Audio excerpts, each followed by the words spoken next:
Today we are going to be doing a monthly review of my COMC. This is a video series that previously I was doing a quarterly review. So at the beginning of last month we did Q1.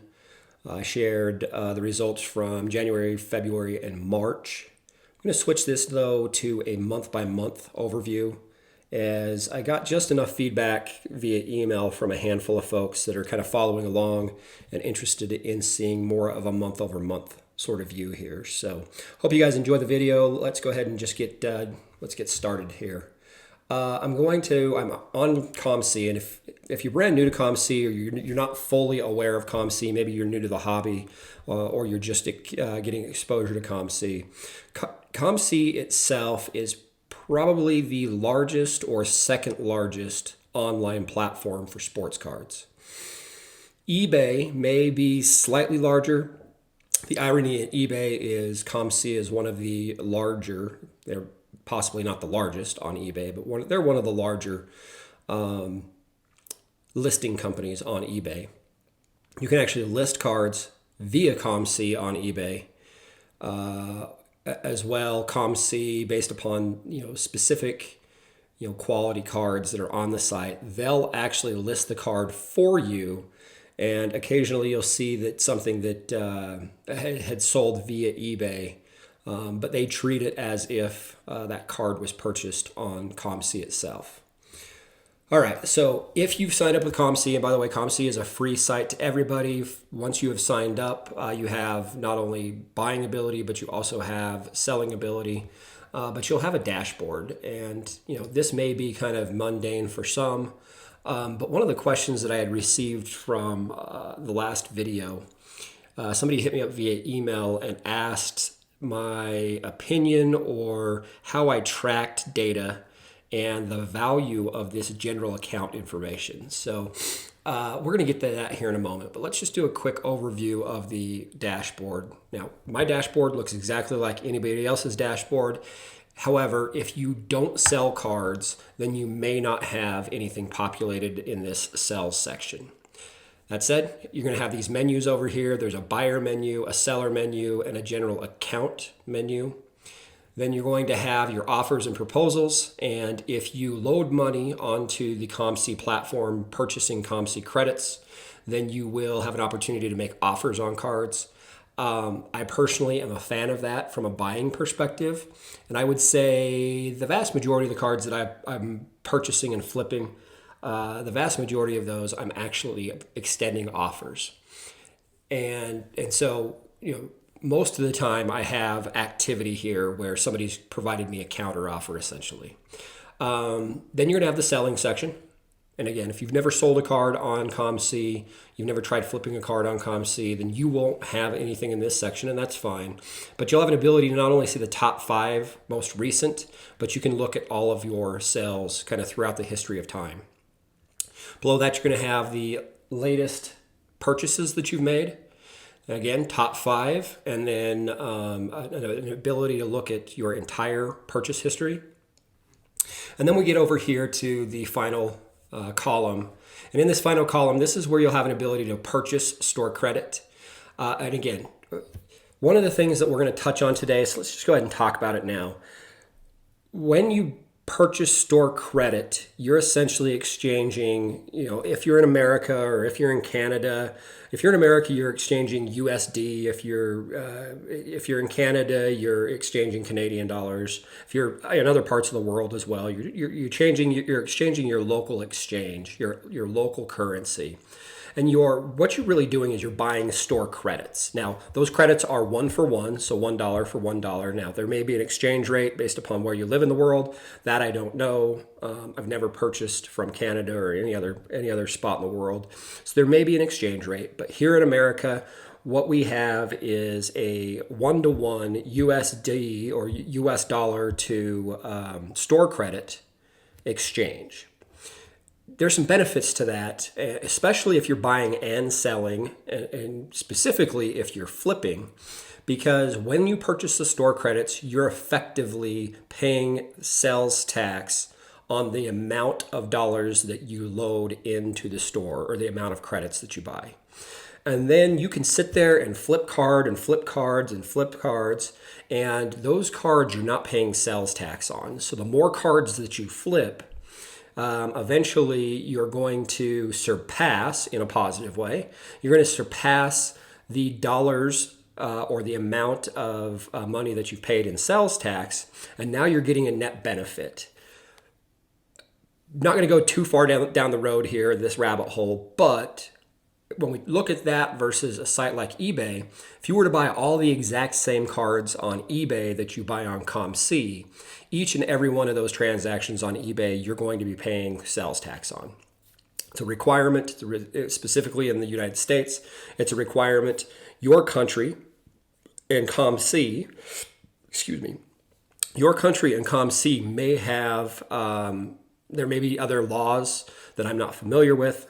I'm not a professional here with your local laws, but here in the States, there's some pretty significant benefits there because you can essentially start saving money through the flipping side of things, through the buying and selling side of things.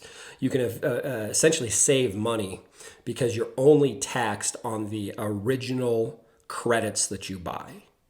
So as you earn credits, as you sell items and are paid out in credits, those don't have sales tax associated with them, and so that's a pretty significant savings, or can be a pretty significant savings. And I'm 4 months into this, and I'm starting to see some of that savings. I'll kind of show you guys that here when we switch over to the Excel spreadsheet. Somebody asked me a question though: this general account information, how valuable is this to me? And it's just not, because I track my own data. So I do line by line inventory type systems, and I'll share with you guys kind of high level what that looks like. But this general account information doesn't have a ton of value for me. Now, it's a way to do an audit against the information that I have on my spreadsheet. As well, you can come over to the seller menus, and there's some, sales history and seller stats. There's some of this information that you can pull reports off of, which may be beneficial. But I just do things differently. I run this more as a business, and as I run this as a business, I want to understand my inventory, my turnover, and key information. So, it was a wonderful question, and I had some great dialogue back and forth with the gentleman who asked the question, but this information has zero value to me. The other thing I would mention is the longer, say you'd been selling for 4 or 5 years, this total sales is going to be your entire history, that 4 or 5 years history. So it's not showing your annual sales, it's showing your total sales in the life of that you've been, buying and selling within the COMC platform. So, I only started selling in 2023, kind of mid-January 2023, and so this pretty much aligns up fairly squarely with my 2023 data. So I don't have a ton of information here, but I wanted to take just a minute or two and go over the dashboard. Now I'm constantly on the dashboard. I'm constantly looking at my proposals. I'm constantly, updating recent sales information, and I'm constantly, updating or relisting items for sale. So the dashboard is the place where you're going to do all of that. So you're going to get very familiar with this if you do a lot of buying and selling on COMC.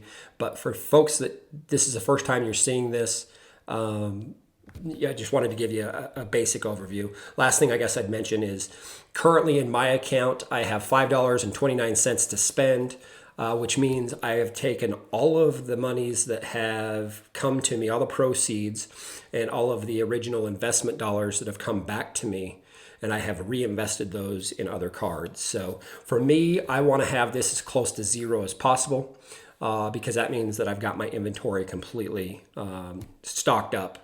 And I found good cards. So from here, let's just go ahead, and I'm going to actually take you guys over to chasingmajors.com. If you don't know, chasingmajors.com is our homepage. I track a bunch of my PC information up here. I track a number of my set registries. As well, I have this for sale section, and this is the home page. If you were to scroll down, you'll see our most recent YouTube videos. And then you'll see our most recent, or generally our most recent store additions and or items that have sold. Now, these aren't always 100% up to date. I don't have this linked. I do update these generally on the daily. But a question was posed to me by somebody else asking, how do I get to your store? I want to see what your inventory is. Easiest way to get there, quite honestly, instead of having to go into COMC and kind of, it's not the most simple way to go search for just my store on COMC. At least if it is, I haven't identified the most simple way at this point. So for me, the easiest way for you guys to come see what's available and for sale on my store is simply going to chasingmajors.com, clicking here or clicking the for sale link, and that will actually take you to my store. So let's go ahead and click in. And I will share with you guys my active port. This is my active port sorted from highest to lowest. Let's go recently added. And so you can see the most recent additions to my specific port. The other thing, I guess, I would be remiss if I didn't say, if you do want to support the channel and support what we're doing, I would encourage you guys, come take a look at the store, see if there's anything that you have interest in picking up for us. That's probably the most effective way if you have a desire to try and support what we're doing over here. Feel free to come to the store and pick something up. All right, let's jump back over. Let me close a couple of screens here. I think we're done with COMC. Let's get into the heart of this. So to try and save time for folks that just want to see the April data, let's start there, and then I'll talk about some of the other information on this page, and then I will talk and we'll wrap this up looking at the inventory and my line-by-line inventory system. But for the month of April, as again, we've already done the first quarter's data. In the month of April, I sold $270 worth of cards. My net profit, so again, for folks that may not be very familiar with, business nomenclature, net profit is the dollars that I have earned after I subtract my inventory cost, so the card that sold, and after I subtract any fees, taxes, or anything like that. Now, taxes aren't applicable necessarily here.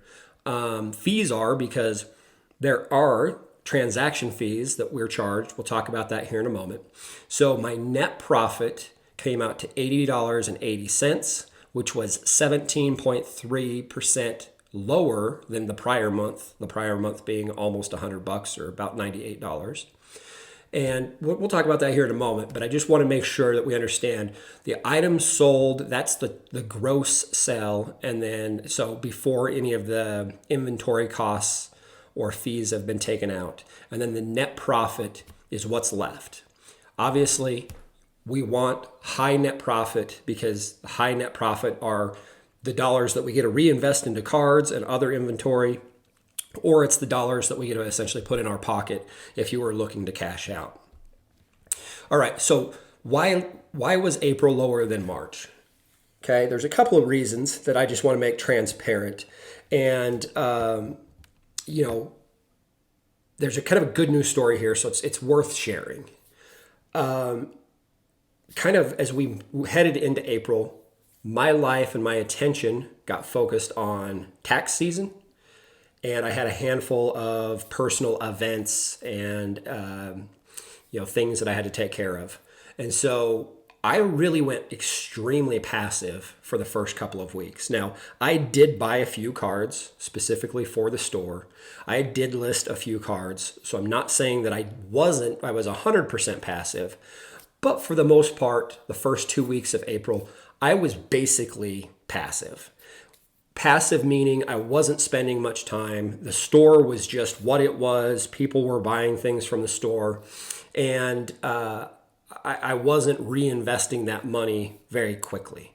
So at some point, shortly after tax season kind of wrapped up, I found myself with about $200 sitting in credits that I needed to go reinvest into other cards. I have successfully done that over the last couple of weeks. As I showed you guys before, I have about $5 in available credits as we sit here during the making of this video. And one of the goals from me, and as a business or a seller, a reseller, you want to always have your dollars invested into cards. Now, hopefully you have it invested in the right cards, and you have the right margins, and you're making good, smart purchases so that you can resell those cards quickly. But the worst thing you can do as a business or a reseller in this environment is just let that money sit there and just pile up. Now, if you're looking to cash out, that's a whole different thing. But for somebody who's looking to fully invest or reinvest every dollar that we're making, the worst thing I can do is let that pile up. The first 2 months of April, the money was just piling up. I was 100% passive. The good news story there is that's what's great about this type of a business. If you've done the due diligence and the hard work and you need to take a week off or 2 weeks off, or you have life events come up, it's not the end of the world, right? It's not like you're still going to have inventory, hopefully the right type of inventory to sell. And ultimately, I made plenty of sales over that first couple of weeks. The only concern was I wasn't reinvesting that capital. So, good news story. But I figured I would share some of that because it's relative, and I think that we all go through similar sorts of challenges. So if you were here just to kind of see where we were at for April and how we kind of ended up in April, that's the data, that's the information. I would share year to date, our net profit increased to $203, and we're still making about a 31% rate of return. That might be information that you're interested in seeing. Now, I am going to talk about this first column here, but I wanted to just give it a moment for folks that just were curious about what the April data looked like and they're looking to click off the video. Now would be the perfect time. I'm going to go a little bit deeper into the rabbit hole here as far as some of this 2023 data, because this will be a screen that I will be sharing with you guys month over month over month. And so take the opportunity to explain it to you guys, get you guys familiar with it in case you guys have additional questions that you want to ask, additional concerns, additional thoughts. You'll have an opportunity to really kind of understand the headspace of where I'm at. First thing I'm going to talk about here is the beer money invested. If you watched the last video, I called this my beer money investment. Instead of drinking beer, for the first couple of months, while I was on a bit of a personal dry spell, for personal reasons, the dollars that I normally would have just spent on beer, I chose to spend on this little adventure. Now, if you watched the last video, the beer money invested was higher than what I'm reporting today. Why is this higher? What happened? Well, I end up purchasing some cards on COMC that I'm actually having sent to myself or will be having sent to myself, and I'm going to actually list those on eBay. So I'm transferring them from COMC to eBay, and I will be tracking eBay very similarly, but separate from COMC. And there's a couple of reasons why. We'll touch on them here shortly. But I will be very intentionally tracking COMC independently from eBay. So the dollars invested are being shifted from COMC to eBay. And then once I get those cards listed and build up the eBay store, they will be reflected on the eBay inventory instead of the COMC inventory. So that's why you're seeing roughly about $100, $150 difference from what I reported a month ago versus what I'm reporting today. Next piece isn't critical, but for my break even at this point, I've made $203. I've invested $231. I'm about $30 away from a break even. I mentioned to you guys last time, I wholly expect and do plan on investing more money into COMC cards as long as I find the right type of inventory to buy. So if a tidal wave of inventory came in and I thought it was great purchases and things that I could flip fairly easily and I needed to invest more dollars, I have allocated that capital and it's sitting in a business account ready to go into the COMC account. But I don't want to transition that money until I absolutely have to. So at this point, we're about $30 from a break even. That's a nicety to know, but I do fully expect that this will change as we move throughout 2023. In total for 2023, we've purchased 280 cards. 138 of those 280 cards have already sold. Those 280 cards cost me $864.80. Again, I've sold the 138 cards. Those 138 cards cost me $464.10. And then I turned around and sold those 138 cards for $699.16. Why is this important? Why is gross profit, cost of goods sold, why is this information important? Well, to truly understand what your net profit is, you have to understand what your gross profit is. So our gross profit is basically $700. The inventory cost me $465. So we subtract the $465 from the $700. And then there were transaction fees. And for the most part, COMC charges 5% of every sale they take as a fee. And that 5%, it does increase based upon the volume or the sales price, but I think it's something like $75 or cheaper. Don't quote me on that. I'd have to relook at the data or the literature. But I want to say it's right around $75 or less. You're only charged 5%. And so the fees, and by the way, I have all of this built into a calculation that I use, but I've paid about $35 worth of fees at this point in the year. So I now have to take what's left from the $699 minus the $465 minus the $35, and I'm left with this $203.08, or a 31.3 rate of return or profit margin, however you want to think about that. So these are the dollars that effectively I could put in my pocket or put back into the business, if you want to think of this as a business, but I am choosing to reinvest all of those dollars. So those dollars have been reinvested. There's the sales tax, and I'm not going to really spend a lot of time here. I've already mentioned that when you load money onto COMC, you're paying sales tax on the dollars that you are buying credits with. And at some point, based upon the volume of individual purchases I'm making, I've already accounted for that sales tax. And I'm up about $50 on that sales tax. Well, that $50, by the way, is in this $200. So this isn't above and beyond. But it is interesting to note, and I'm tracking this because I will be comparing some of these sales tax savings based upon purchases from eBay. At some point, it's a net benefit to buy cards on COMC. Specifically, if you're buying and selling on COMC, it can be beneficial to save yourself some sales tax by using site credits to purchase cards. Total inventory that's currently in the store, 142. Those 142 cards are listed for a total of $680.50. And my estimated profit margin is 39% roughly.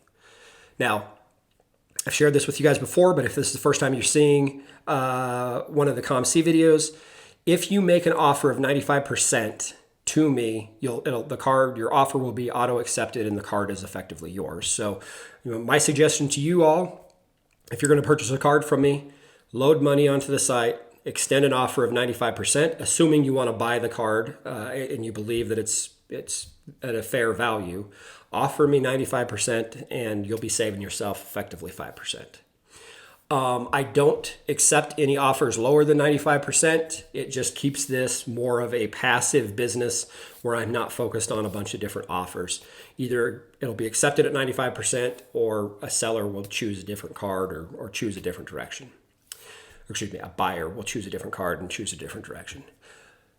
Okay, the average unsold items that are currently available in my store, if you take those 142 and divided by the 680, that comes out to just shy of $5 or $4.75. And then the average sold item price was just over $5 at $5.15. And this is good to know to understand the types of cards I want to buy. If the customers that are buying cards from me want to buy $5 cards instead of $1 cards, then I need to probably invest more in $5 cards. If they want to buy $5 cards instead of $25 cards, then I need to invest more in the $5 cards. That's why this is kind of key. Sell-through rate, that's how long it took an item to sell. So these 138 items that sold, on average, they sat in my store for 16.1 days before they sold. Again, key to know because that really identifies, and by the way, you want the lowest number possible. But that identifies, the last thing any one of us would want to do as a seller is buy something and then have it sit in the store for a year. If it sits in the store for a full year, it's a bad purchase. Now, you may not say, oh, well, John, I got it for a great deal. At the end of the day, if nobody else wants to buy it, then it's just capital, or it's just dollars that you've invested into something that's sitting there, and you're not able to use that money in other spaces. So for me and most businesses, sell-through rate is uber critical and something that you should always be cognizant of. This break even, I didn't really talk about this. If I was to sit here and not reinvest into my business, I would need to sell $3, $3, $4, $4, $4 of net profit to break even at this point. Again, not super critical, but it's interesting to watch. And I have this all set up on different formulas. So as sales happen, these numbers instantly change. And, at some point we'll break even, unless, of course, we invest additional monies. I've already shared with you guys the tax information. So year to date, I've invested $400 in 7 different purchases, 8 different purchases, a couple of $25 purchases and a couple of $100 purchases. And when I say purchases, I'm buying the COMC store credits. And then those credits I go and buy the cards with. Why that's key is I pay sales tax at the time that I buy those cards. So I've spent $35.23 in sales tax to buy the credits that I eventually buy the cards, to flip the cards, to sell more, to buy more, to sell more, to buy more. And if I was to never invest another dollar, then the total tax out of my pocket for my inventory would be $35 from now forever.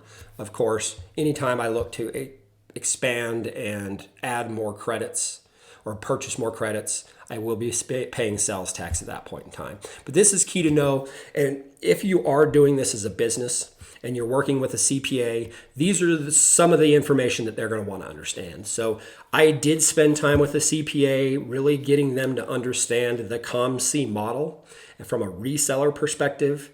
And the two of us really spent some time for him to have a good understanding of what it is I'm doing, so that come tax time, I'm able to take maximum deductions and benefits on having a business. And I guess maybe this is probably the right time, because I don't know that I've been, shared this level of information. I do have LLC. I am set up as an official business. And the dollars I'll be making, I do fully expect that at some point in 2023, whether it be from PayPal, whether it be from COMC, whether it be from eBay, whether it be from all 3 of those, I will be getting 1099-K forms, which are official tax documents, because I'm trying to do this as a legitimate business. And so, understanding the taxes so that I can try and, reduce based upon some deductions. I'm trying to do things on the up and up. I am working with a CPA, and I am trying to fully understand. So as my CPA and I originally sat down, we came up with a line-by-line inventory system. This is not critical, because we actually won't be doing, or he doesn't fully need to know the line by line. He needs to know the total dollars invested. This is the cost of goods sold. He needs to understand the gross profit. He needs to understand the net profit. But he and I he took a look at this inventory system that we have created, and we're on the same page, so that come tax time next year, we're able to quickly sync together. He knows the information, where it's at, and he can start preparing my taxes, obviously based upon 1099 forms, based upon the data that I'm sharing with him. Super key and critical. Let's just quickly talk about how I'm tracking this information. These first 4 columns, these are obviously indicators of what the actual product or inventory was. So the sport, the year, the manufacturer, the player, and the card number. By the way, the card number has been super critical. I thought about not using this, and I've actually searched more for the card numbers than I have anything else. So this has become, in a way, the most critical thing that I have here, which I wouldn't have guessed. Then obviously the purchase price. This is my purchase price. And then the date that it's listed. Not the date it's purchased, but the date it's listed. Because I could purchase it, sit on the card for a week before I list it. But when we want to understand sell-through rates, we want to understand from list date to sold item date. Okay, if I was to scroll down here, the list price. So these would be for cards that haven't sold yet. I identify the list price, and then I identify what the estimated net margin, profit margin, is going to be off of that. Right? Gives me an idea of, do I have the cards listed in a space that I'm comfortable with? If I do, perfect. I never think about it until the card is sold. Once the card is sold, then I delete this information, and I want to understand the sold date. Again, that helps with the sell-through rate information. It also helps from a tax perspective. I want to understand the gross profit. So if I bought this card for $8, almost $9, I sold it for $11. I want to understand the fees that I paid. I then want to understand the gross profit minus the fees. And then to understand the net profit, it's this gross profit less the fees minus the inventory cost. And that's how we get to the net profit. From there, we convert that to a profit margin or a rate, a percentage. We understand how much we made on that specific card. And then we take the date sold minus the date listed, and that gives us the total days to sell, which helps us identify the sell-through rate. The sales tax information over here, this gets back to the benefits that we've already talked about. It's not critical for anybody. It's more of a nicety, and because I'm going to be expanding into an eBay store, it'll be an interesting thing to kind of monitor. Again, if you have questions about this, or if you guys want me to do a little bit deeper dive as far as some of the sales tax benefits or some of the tax implications, I'm not a CPA. It's not any of this. None of this is actual advice. I'm sharing with you guys how I'm doing this to track the data based upon conversations my CPA and I have had so that we're prepared for taxes come next year. All right, I think that's all I got for you guys today. I hope you guys found this enjoyable. I hope you guys maybe found it interesting. I think stuff like this is super interesting. I know I've watched a lot of other videos from other COMC sellers, other resellers, not necessarily in the sports card space, but just resellers in general. And for me, this is the type of information that I find extremely beneficial as I'm preparing for or trying to wrap my head around, is this a viable business and something that's worth my time? So let's go ahead and just wrap it up here. If you guys have any questions, feel free to either hit me up in the comments below. You can send me an email, john@chasingmajors.com. This is not my main business, so I might not reply instantly or within the first 24 hours. Give me a day or two. I definitely check the email. I will definitely get back to you. So just understand it may not be as instant as you might hope, but I certainly will get back to you both in the comments or via email. Feel free to hit me up with any questions, issues, thoughts that you have. If you see something that looks funny or hokey or you don't fully understand it, feel free to hit me up. I have no problem chatting through this with any of you guys. With that, we're going to wrap it up, and I will just chat with you guys in the next one.